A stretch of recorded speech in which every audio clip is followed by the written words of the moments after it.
Assalamualaikum warahmatullahi wabarakatuh. Pada pertemuan kali ini kita akan membahas tentang simulasi Monte Carlo. Ini sebenarnya inti dari pembahasan atau perkuliahan simulasi komputer kita pada semester ini, yaitu kita akan melakukan beberapa simulasi, termasuk simulasi penjualan, simulasi industri, simulasi inventory dan sebagainya dengan menggunakan metode Monte Carlo. Ini tujuan kompetensinya mampu mengembangkan percobaan secara sistematis dengan menggunakan bilangan acak. Jadi kita sudah belajar bagaimana mengenerate bilangan acak. Kita juga sudah belajar bagaimana memvalidasi bilangan acak, apakah termasuk uniform atau tidak, atau apakah bilangan acak tersebut memang benar-benar bilangan yang random atau bukan. Kita sudah belajar itu, dan untuk kedepannya kita akan menggunakan Excel, ya, Microsoft Excel untuk mengenerate bilangan acak. Lebih simpel dan lebih mudah dengan menggunakan Microsoft Excel. Pokok bahasannya adalah menetapkan distribusi probabilitas, menetapkan distribusi kumulatif, menentukan interval dari bilangan-bilangan acak, menjalankan simulasi dari serangkaian percobaan. Simulasi Monte Carlo adalah tipe simulasi probabilistik untuk mencari penyelesaian masalah dengan sampling dari proses random. Perlu dipahami di sini bahwa apabila sebuah sistem itu bisa dicari penyelesaiannya dengan menggunakan model analitik, maka kita tidak memerlukan simulasi Monte Carlo ini. Atau sebuah sistem bisa diukur, bisa dicari persamaannya, kemudian bisa dihitung, maka kita tidak memerlukan simulasi Monte Carlo ini. Kapan simulasi Monte Carlo diperlukan? Simulasi ini diperlukan pada saat kita ingin mensimulasikan atau menyelesaikan suatu permasalahan atau mencari penyelesaian dari suatu masalah di mana ada sampling, ada random yang terjadi di situ. Contoh, kita tidak bisa memprediksi berapa penjualan setiap hari. Bukan tidak bisa memprediksi, tapi tidak bisa menghitung secara analitik berapa penjualan setiap hari. Maka kita hanya bisa menggunakan metode Monte Carlo, di mana sistem simulasi ini dia merujuk kepada pengalaman-pengalaman sebelumnya.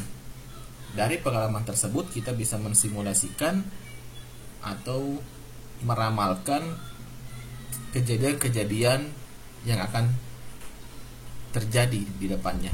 Jadi itu inti daripada simulasi Monte Carlo. Contoh lagi, waktu kedatangan di bank, ya, antriannya, lama antriannya, kita tidak bisa menghitung secara analisis, secara ilmu pasti tidak bisa menghitung jam berapa customer datang, jam berapa customer pulang, setiap interval berapa menit customer datang. Itu tidak bisa dilakukan perhitungan secara analisis. Tetapi kita memerlukan simulasi, di mana di simulasi Monte Carlo ini kita akan gunakan random, variabel random yang akan menunjukkan kita bagaimana kondisi atau bagaimana keadaan nasabah pada saat datang ke bank.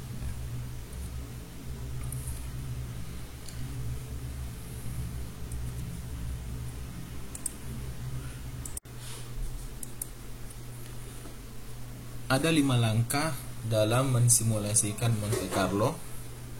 Langkah pertama, menetapkan distribusi probabilitas untuk variabel-variabel utama.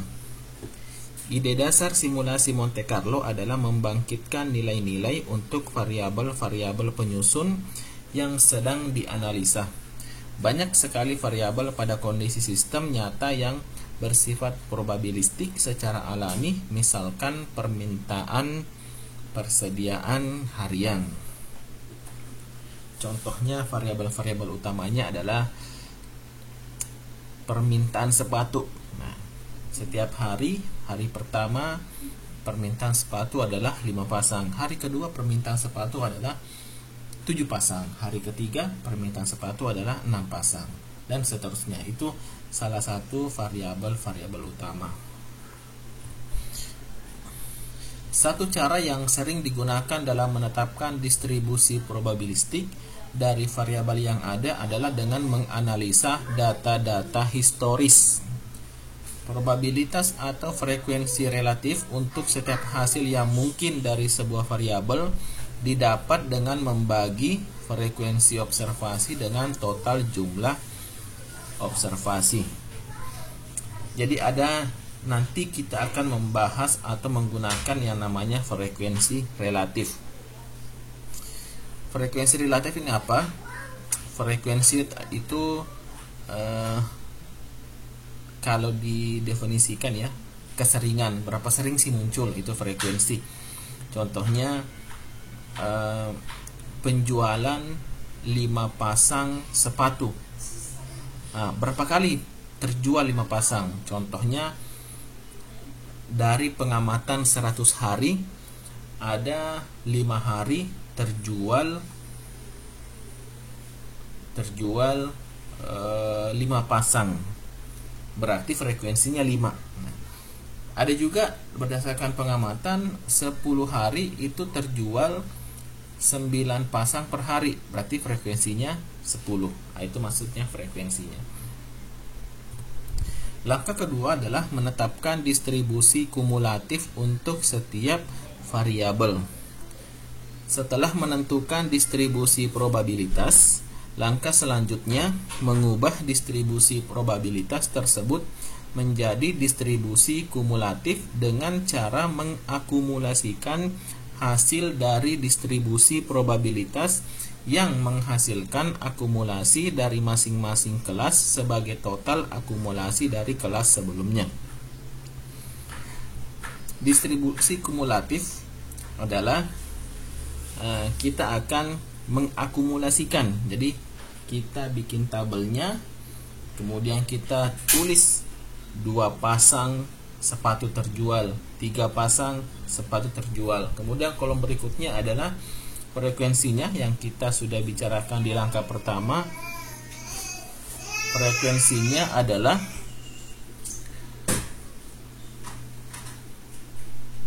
contohnya 2 pasang sepatu itu frekuensinya 5, artinya 5 hari terjadi seperti itu, berarti frekuensinya 5. Nah, frekuensi kumulatif adalah ditotalkan dari baris pertama, baris kedua, baris ketiga, itu diakumulasikan ya. Langkah ketiga adalah menentukan interval dari bilangan-bilangan acak untuk setiap variabel. Setelah ditentukan distribusi probabilitas kumulatif untuk setiap variabel yang terlibat dalam simulasi, selanjutnya kita menentukan bilangan-bilangan tertentu untuk mempresentasikan setiap nilai atau hasil yang mungkin didapatkan. Ini sebagai acuan bilangan acak. Ya, jadi kita akan membuat interval-intervalnya. Contohnya penjualan 3 pasang sepatu, interval bilangan acaknya adalah 0 sampai 15. Penjualan 6 pasang sepatu, interval bilangan acaknya adalah 20 sampai 60. Itu hanya contoh. Nah, kita akan bahas lebih detail lagi nanti di sampelnya. Langkah keempat adalah pembangkitan bilangan random. Bilangan acak dibangkitkan untuk masalah-masalah simulasi dengan berbagai cara. Jika masalah tersebut sangat kompleks dan proses yang diamati melibatkan ribuan percobaan simulasi, maka suatu program komputer dapat digunakan untuk membangkitkan bilangan acak yang dibutuhkan. Jadi contohnya waktu kedatangan nasabah di bank itu kan kita tidak bisa membuat prediksi secara langsung, tetapi kita bisa membuat atau mengenerate bilangan random, di mana bilangan random ini yang mempresentasikan atau mewakili jam-jam kedatangan dari nasabah yang ke bank tersebut. Ya. Kalau kita mensimulasikan atau menghitung sampai ratusan, ribuan, itu akan memakan waktu yang cukup lama. Oleh karena itu kita memerlukan program komputer minimal Microsoft Excel untuk mensimulasikan kedatangan nasabah customer ke bank sampai ribuan percobaan. Jika simulasi dilakukan secara manual, pemilihan bilangan acak dapat dilakukan dengan memilih angka-angka dari tabel bilangan acak, di mana setiap digit atau angka dalam tabel memiliki kesempatan yang sama untuk muncul. Langkah kelima, menjalankan simulasi dari serangkaian percobaan. Lakukan simulasi untuk sejumlah besar pengamatan, jumlah replikasi yang sesuai dengan cara yang sama dengan jumlah yang tepat dari suatu sampel dalam eksperimen aktual. Uji statistik yang umum mengenai signifikansi yang dapat digunakan. Jadi setelah kita masukkan dalam tabel, nah kita bisa jalankan percobaan simulasi tersebut. Dengan simulasi komputer, jumlah sampel yang dapat dilakukan sangat besar dan ekonomis untuk menjalankan sampel besar dengan tingkat kesalahan yang sangat kecil. Perlu dipahami di sini bahwa untuk meminimalisir atau meminimalkan kesalahan, kita perlu sampel yang sangat besar. Nah, hanya dengan menggunakan program komputer minimal Microsoft Excel, maka kita dapat menghitung dan mensimulasikan sampel-sampel besar tersebut.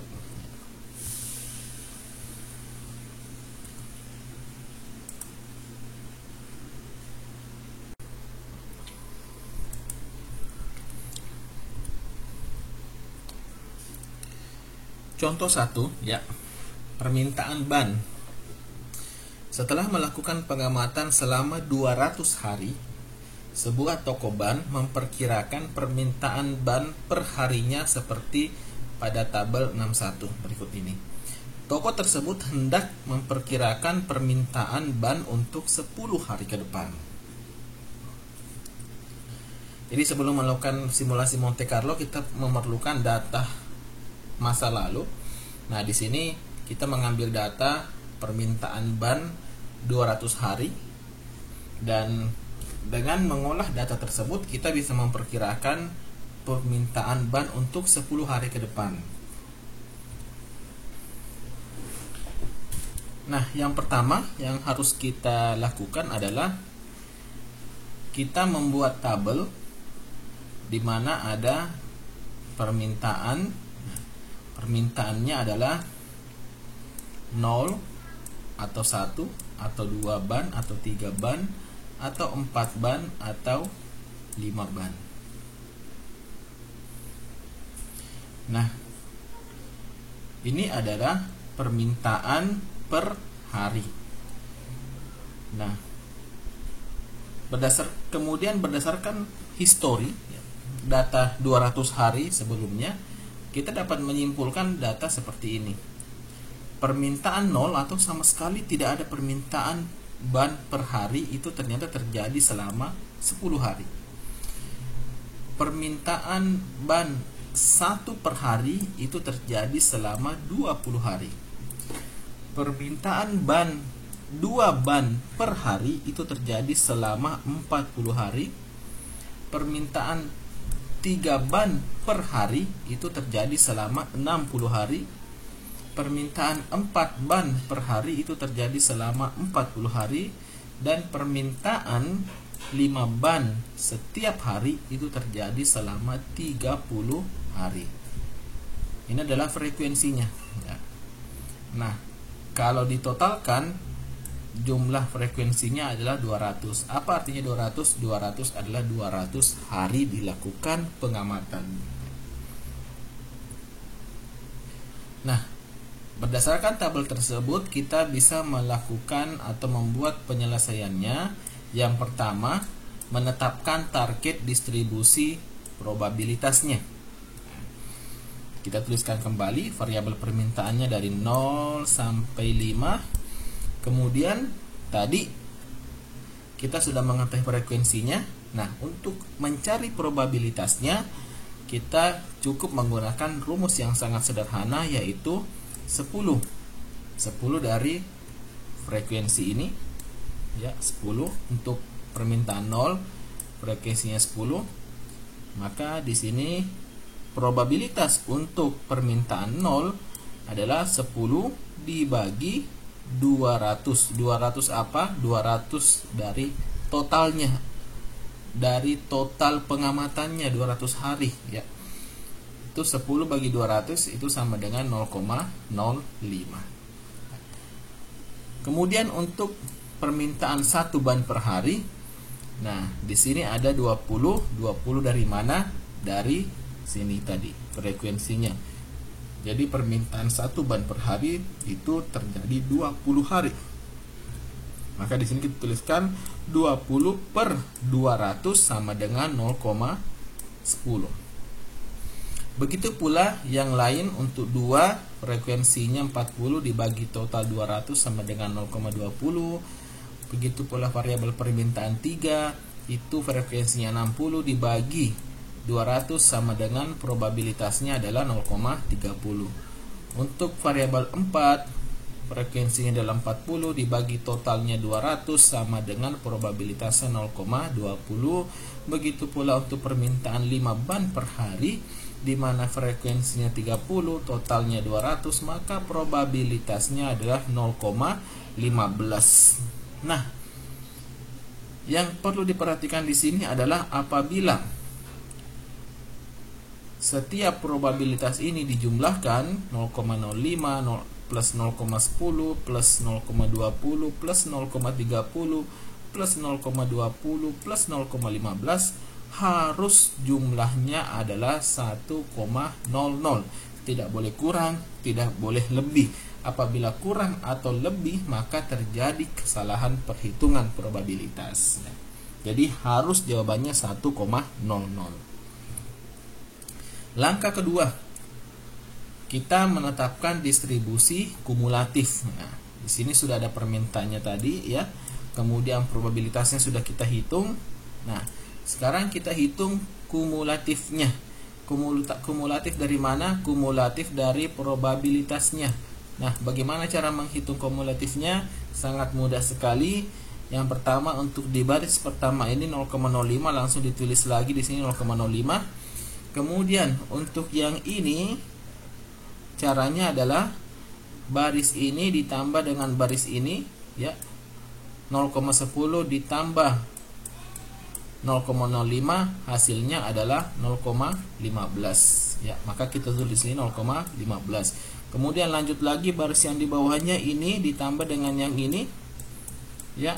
Hasilnya adalah 0,35, ya. Kemudian selanjutnya ini ditambah dengan ini, hasilnya adalah 0,65. 0,20 ditambah dengan ini, hasilnya adalah 0,85. Dan ini ditambah dengan ini, hasilnya adalah 1,00. Sekali lagi, yang terakhir harus 1,00. Tidak boleh lebih dan tidak boleh kurang. Apabila kurang atau lebih, maka terjadi kesalahan perhitungan. Selanjutnya, kita menentukan interval bilangan acak.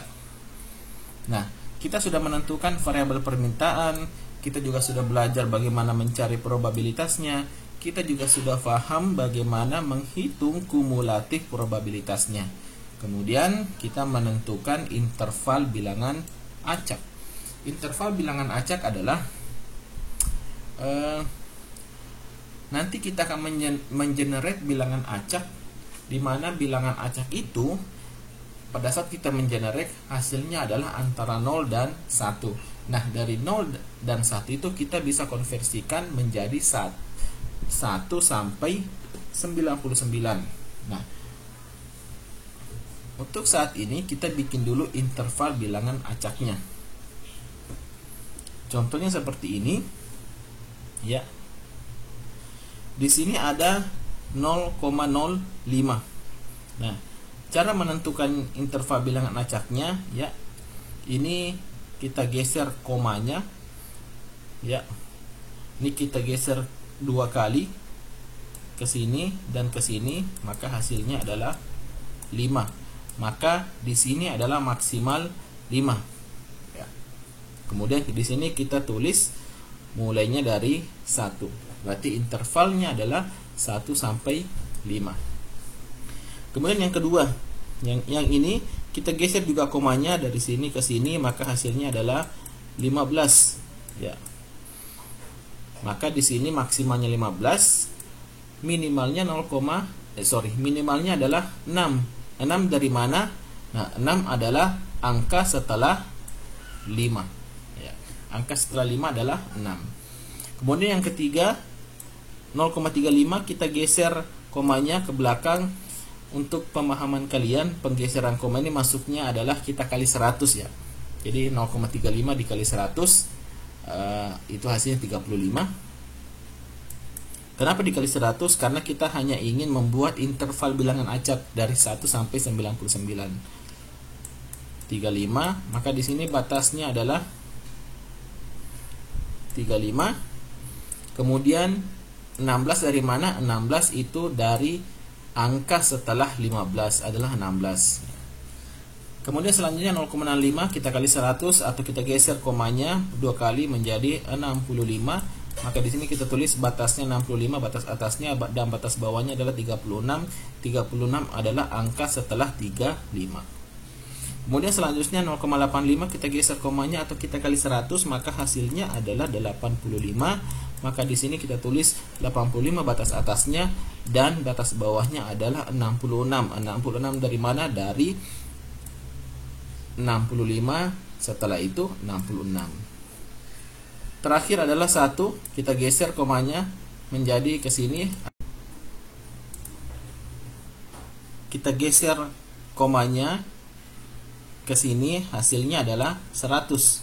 Namun untuk simulasi kali ini kita tidak menggunakan angka 100, kita batasi ke angka 99 karena memang kita ingin membuat interval bilangan acak dari 1 sampai 99. Maka kita set di sini adalah 99 dan batas bawahnya adalah 86. Nah, setelah itu, ya, setelah kita membuat tabel ini, nanti kita akan menggunakan tabel ini sebagai tabel rujukan, ya.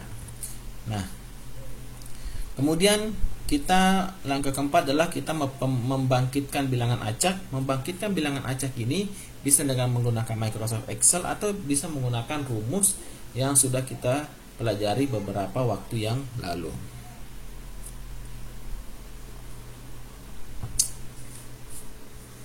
Untuk menggunakan Microsoft Excel, ya,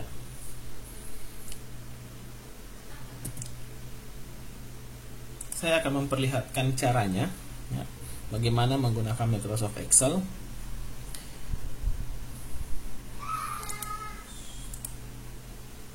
Yang pertama, pastikan di sini ada data analisis, ya. Bagaimana kalau ini tidak muncul, ya? Kalau ini tidak muncul, bisa menggunakan di sini Excel option, kemudian add-ins, kemudian pilih analisis toolpath, pilih analisis toolpath, kemudian tekan go.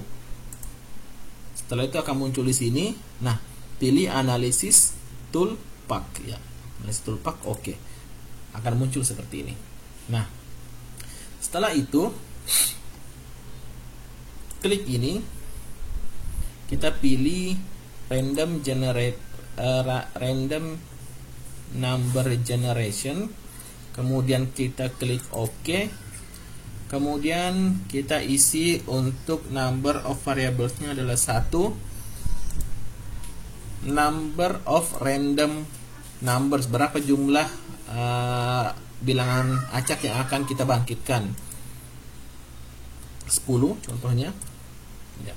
Kemudian kita pilih distribusi apa, karena kita belajar distribusi uniform, kita ingin memastikan bahwa bilangan acak yang kita generate adalah berdistribusi uniform, maka kita di sini pilih uniform. Nah, kemudian ini cukup seperti ini, kemudian klik OK, maka akan muncul bilangan random seperti ini ya, ada 10. Nah, karena ini masih menggunakan 0, kita bisa kali 100 untuk mendapatkan nilai 2 digit, sama dengan ini dikali 100, kita drag ke bawah. Nah, karena di sini sudah dapat 2 digit tapi masih ada komanya, kita bisa bulatkan ya dengan menghilangkan komanya dengan rumus round, klik ke sini, kemudian koma 0. 0 itu 0 digit di belakang koma, artinya tidak ada di belakang koma. Enter. Nah, kita dapat 38. Nah, ini adalah bilangan random yang kita generate. Nah, kalau kita mau merubah cukup tekan F9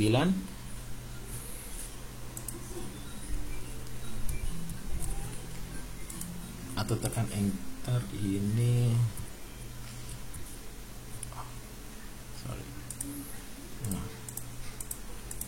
sorry, ini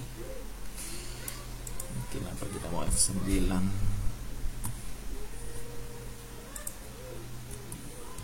Ya, intinya ini bisa di random kembali dengan menggunakan rumus F9 ya, atau dengan menekan tombol F9 di laptop ataupun di komputer. Nah, ini adalah contoh bilangan random yang kita generate dengan menggunakan Excel.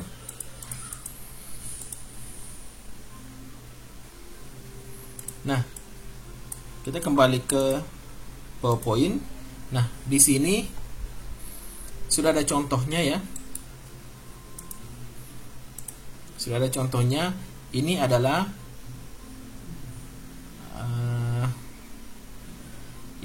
penarikan bilangan acak dari pertama sampai ke 10 ya. Menghasilkan ini. Ini adalah bilangan acaknya. Jadi ini adalah bilangan acak 10. Ini adalah nomor urutnya ya, dari 1 sampai 10. Maksudnya bilangan acak 1 adalah 52, bilangan acak 2 adalah 37, bilangan acak 3 adalah 82, bilangan acak 4 adalah 69, dan seterusnya. Nah, kita susun lagi ya. Jadi hari pertama ini kita sudah memprediksi ya, 10 hari ke depan berapakah permintaannya ya. Jadi ini bisa mewakili hari pertama, hari kedua, hari ketiga, hari keempat, dan hari ke-10. Dan ini mewakili bilangan acaknya ya. Kemudian kita bikin tabelnya ya. Ini adalah harinya, hari 1 sampai 10. Kemudian bilangan acaknya adalah ini 52 sampai 90. Ini kalau kembalikan ke awal sama ya. 1 52, yang 10 adalah 90. Ini 152, yang 10 adalah 90. Nah, dari sini kita menemukan hasil simulasinya. Ini adalah hasil simulasinya. Bilangan acak 52 adalah hasil simulasinya adalah 3. Dari mana? Dari mana dapat 3? Bisa melihat ke tabel sebelumnya. Nah, ini. Kita pada hari pertama kita mengenerate bilangan random dan menghasilkan 52, dan 52 itu ini ya, 52 menghasilkan angka di sini 52 kan berada antara 36 dan 65. Maka di sini hasilnya adalah 3. Maka di sini kita tulis 3. Selanjutnya adalah bilangan acak yang kita generate adalah 37. Nah, kita cek lagi di tabel yang kita buat sebelumnya. Ini saya hapus dulu. 37 itu berada di interval mana? Oh, di sini. Interval ini, maka ini menunjuk ke ini menunjuk ke 3. Ya, benar 3 ya. Kemudian bilangan acak selanjutnya adalah 82. Nah, kita cek lagi tabel yang kita buat. 82 berada di sini. Maka ini menunjuk ke 4. Maka di sini kita tulis 4. Nah, berdasarkan ini kita sudah mendapatkan hasil atau prediksi permintaan ban dari hari pertama sampai 10 hari ke depan, yaitu hari pertama kemungkinan, ini berdasarkan simulasi ya, kemungkinan akan ada 3 permintaan ban.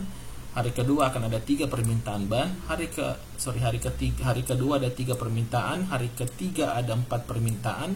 Hari keempat ada 4 permintaan. Hari kelima ada 5 permintaan. Nah, selama 10 hari, kalau ditotalkan ada 39 ban yang terjual. Nah, kita bisa menghitung rata-rata permintaan per hari dengan cara 39 per 10 sama dengan 3,9 ban per hari. 39 dari mana? 39 dari total jumlah ban yang terjual selama 10 hari. Kemudian 10 dari mana? Ini adalah 10 hari kita melakukan percobaan atau 10 kali kita mengenerate bilangan acak. Nah, ini adalah rata-rata permintaan ban per hari berdasarkan hasil simulasi 3,9 ban per hari. Ada yang namanya cara ekspektasi. Cara ekspektasi adalah dengan menghitung secara teoritis. Selanjutnya adalah cara ekspektasi. Cara ekspektasi adalah kita menghitung berapa rata-rata permintaan per hari berdasarkan data histori atau data yang sudah diambil sebanyak 200 kali, bukan berdasarkan data dari simulasi. Nah, kita ingin membandingkan data dari histori dengan data yang disimulasikan. Untuk menghitung rata-rata dari data histori, yaitu rumusnya adalah sigma I sama dengan 0 sampai 5 probabilitas dari ban dikali permintaan ban.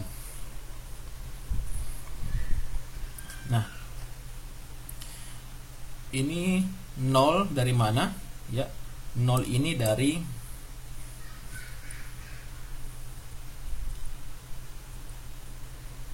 sini. Ya, ini 0 ya, sampai ke 5.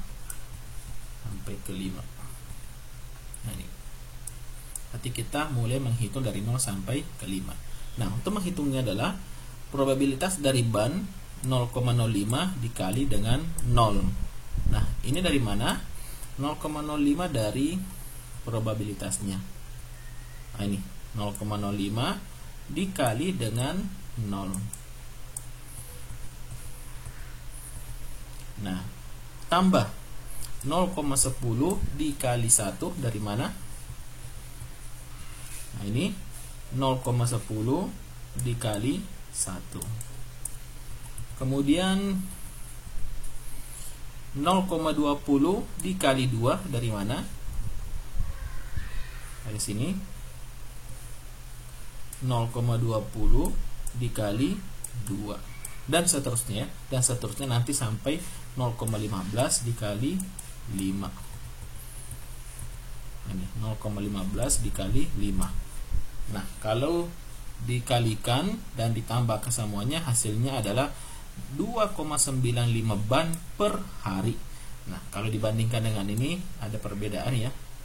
Perbedaan pada dasarnya sama, meskipun ada perbedaan sedikit. Nah, ini kenapa perbedaannya jauh? Karena kita hanya melakukan simulasi 10 kali data atau 10 hari. Kalau dilakukan 100 kali penarikan bilangan acak, akan terlihat jelas permintaan ban sesuai dengan masa lalu atau histori dengan yang disimulasikan. Sampai di situ materi kita. Untuk rangkumannya adalah dasar simulasi Monte Carlo adalah mengadakan percobaan atau eksperimen pada elemen-elemen probabilistik melalui sampling acak, sehingga simulasi Monte Carlo mengizinkan manajer untuk menentukan beberapa kebijakan yang menyangkut kondisi perusahaan. Tugas ya. Tugasnya adalah menghitung berapa permintaan sepatu. Hitunglah rata-rata permintaan per hari dan nilai ekspektasi. Ya. Ini ada permintaan per hari ya. Ada datanya 4 pasang frekuensinya 5. 5 pasang frekuensinya 10. 6 pasang frekuensinya 15. 7 pasang frekuensinya 30. 8 pasang frekuensinya 25. 9 pasang frekuensinya 15. Totalnya adalah 100 hari. Jadi yang ini adalah 5 per hari. Maksudnya bukan 5 per hari ya. Ini adalah 5 hari ya. Ini adalah 5 hari. Jadi 4 pasang itu ada permintaan 4 pasang per hari sebanyak 5 hari.